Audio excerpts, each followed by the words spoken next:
Assalamualaikum warahmatullahi wabarakatuh.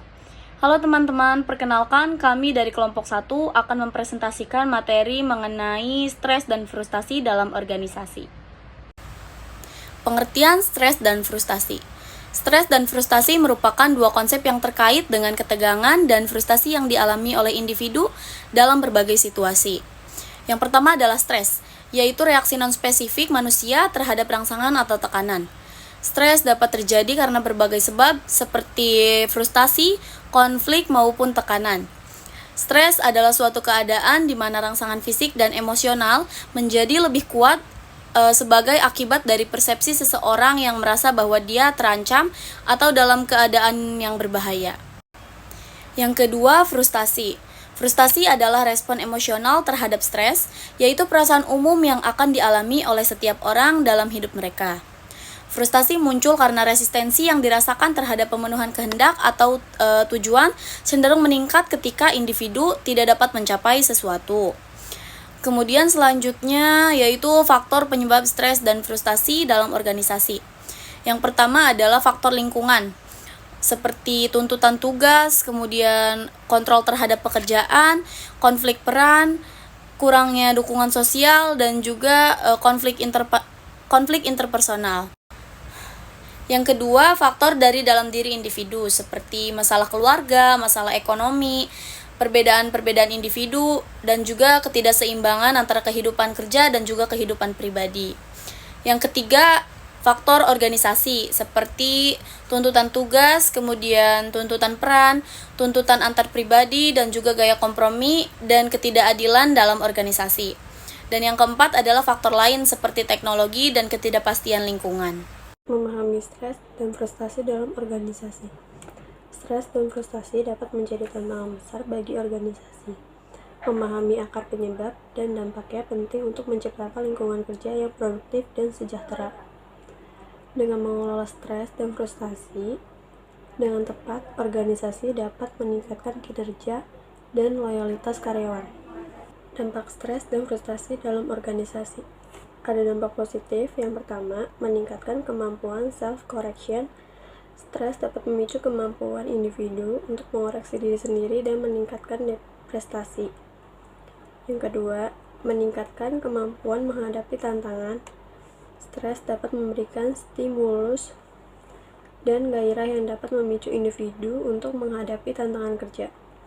Yang ketiga, meningkatkan kinerja. Stres yang terkontrol dapat meningkatkan kinerja individu, terutama jika individu dapat mengatasi stres dengan efektif. Yang keempat, meningkatkan kemampuan mengatasi tugas. Stres dapat memicu individu untuk lebih cepat dalam melakukan tugas. Dampak negatif stres dan frustasi dalam suatu organisasi. Yang pertama yaitu pengaruh pada kinerja. Stres yang terlalu besar dapat mengancam kemampuan individu untuk menghadapi lingkungan dan mengganggu pelaksanaan kinerja. Yang kedua yaitu ada pengaruh pada kepuasan kerja. Stres dapat menyebabkan kepuasan kerja menurun yang dapat berakibat pada intensi meninggalkannya organisasi. Yang ketiga ada pengaruh pada kesehatan. Stres dapat berakibat pada penyakit kardiovaskular dan tingkat ketidakhadiran yang tinggi, serta dapat mengganggu kesehatan secara umum. Yang terakhir yaitu ada pengaruh pada produktivitas. Stres dapat menurunkan produktivitas individu, terutama jika individu tidak dapat mengatasi stres dengan efektif. Definisi stres dan frustasi kerja. Stres kerja adalah kondisi yang muncul akibat ketidakseimbangan antara tuntutan pekerjaan dan kemampuan individu untuk mengatasinya. Yang kedua yaitu frustasi kerja adalah perasaan kecewa, marah dan tidak puas yang timbul ketika karyawan tidak dapat mencapai tujuan atau harapan mereka di tempat kerja. Keseimbangan stres dan frustasi dapat terjadi ketika ada ketidakseimbangan antara tuntutan pekerjaan, sumber daya yang tersedia, dan kemampuan individu. Sumber-sumber stres dan frustasi dalam organisasi. Beban kerja berlebih, tuntutan pekerjaan yang terlalu banyak, dan deadline yang ketat dapat menyebabkan karyawan merasa tertekan dan frustasi. Komunikasi yang buruk, kurangnya koordinasi, umpan balik yang tidak jelas, dan kesalahpahaman antara karyawan dan manajemen dapat memicu stres dan frustasi. Hubungan interpersonal buruk, konflik dengan rekan kerja, kurangnya dukungan, dan ketidakcocokan kepribadian dapat menimbulkan stres dan frustasi yang tinggi. Kurangnya otonomi dan kendali, ketika karyawan merasa tidak memiliki cukup kebebasan dan kendali atas pekerjaan mereka, hal ini dapat menyebabkan stres dan frustasi. Dampak stres dan frustasi terhadap kerja karyawan. Stres dan frustasi yang tidak ditangani dengan baik dalam organisasi dapat memberikan dampak negatif yang signifikan terhadap kinerja dan produktivitas karyawan. Berikut adalah beberapa dampak penting yang perlu diperhatikan. 20% penurunan produktivitas.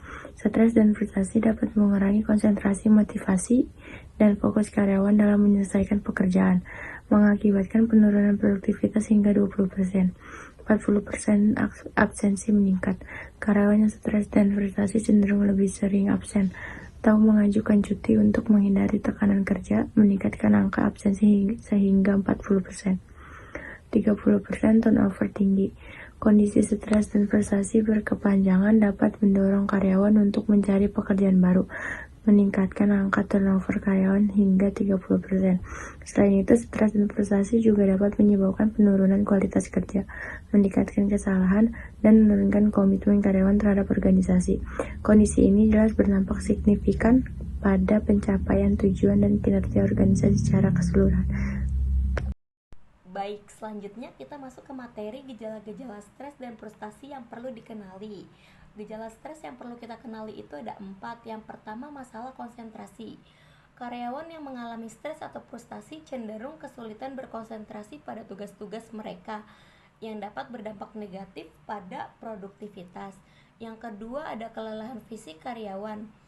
Karyawan yang stres atau frustasi seringkali mengalami kelelahan fisik seperti sakit kepala, otot tegang, atau gangguan tidur yang dapat mempengaruhi kinerjanya.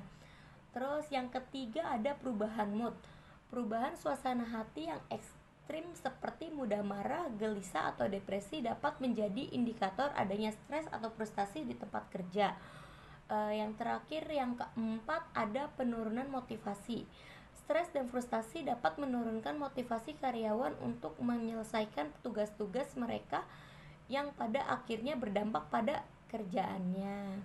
Ini ada strategi manajemen stres dan frustasi individu. Yang pertama, kita harus kenali dulu sumber stresnya. Pahami penyebab stres dan frustasi Anda. Apakah berasal dari beban kerja, konflik, atau masalah pribadi? Mengetahui sumber Anda dapat mencari solusi yang tepat. Terus yang kedua, praktikkan manajemen waktu. Atur jadwal dan pribadi secara efektif, tentukan prioritas, buat daftar tugas, dan batasi waktu untuk menyelesaikan pekerjaan. Ini dapat membantu Anda menghindari kelebihan beban. Yang ketiga ada lakukan aktivitas relaksasi. Kita meluangkan waktu untuk melakukan aktivitas yang menenangkan pikiran seperti olahraga, meditasi, atau hobi. Ini dapat membantu Anda mengelola stres dan mendapatkan keseimbangan hidup. Terus yang keempat, bangun dukungan sosial. Bina hubungan yang baik dengan rekan kerja, atasan, dan keluarga. Berbagi masalah dan mencari solusi bersama dapat mengurangi beban stres dan frustasi. Peran manajemen dalam mengelola stres dan frustasi karyawan. Yang pertama ada pemantauan dan dukungan. Manajemen harus secara proaktif memantau tanda-tanda stres dan frustasi pada karyawan, serta menyediakan dukungan emosional dan sumber daya yang diperlukan. Yang kedua ada pelatihan dan pengembangan. Manajemen harus menyediakan pelatihan mengenai manajemen stres dan keterampilan mengenai mengatasi frustasi untuk membantu karyawan mengembangkan kemampuan mengelola tekanan kerja. Yang ketiga ada penjadwalan dan kebijakan. Manajemen perlu mengimplementasikan kebijakan dan praktik yang fleksibel seperti jadwal kerja yang seimbang, cuti, dan tunjangan untuk mencegah kelelahan pada karyawan. Selanjutnya ada komunikasi efektif untuk mengurangi stres dan frustasi. Komunikasi yang terbuka dan jujur sangat penting dalam mengurangi stres dan frustasi di organisasi. Dengan berbagai informasi, mendengarkan dengan aktif, dan memperkuat hubungan antar karyawan, masalah dapat segera diselesaikan. Manajemen harus menciptakan budaya komunikasi yang positif di mana karyawan merasa aman untuk menyampaikan kekhawatiran mereka tanpa rasa takut atau penghakiman. Ini akan membantu menciptakan lingkungan kerja yang lebih kolaboratif dan mendukung. Sekian penyampaian materi dari kelompok kami, kurang dan lebihnya mohon maaf. Terima kasih. Wassalamualaikum warahmatullahi wabarakatuh.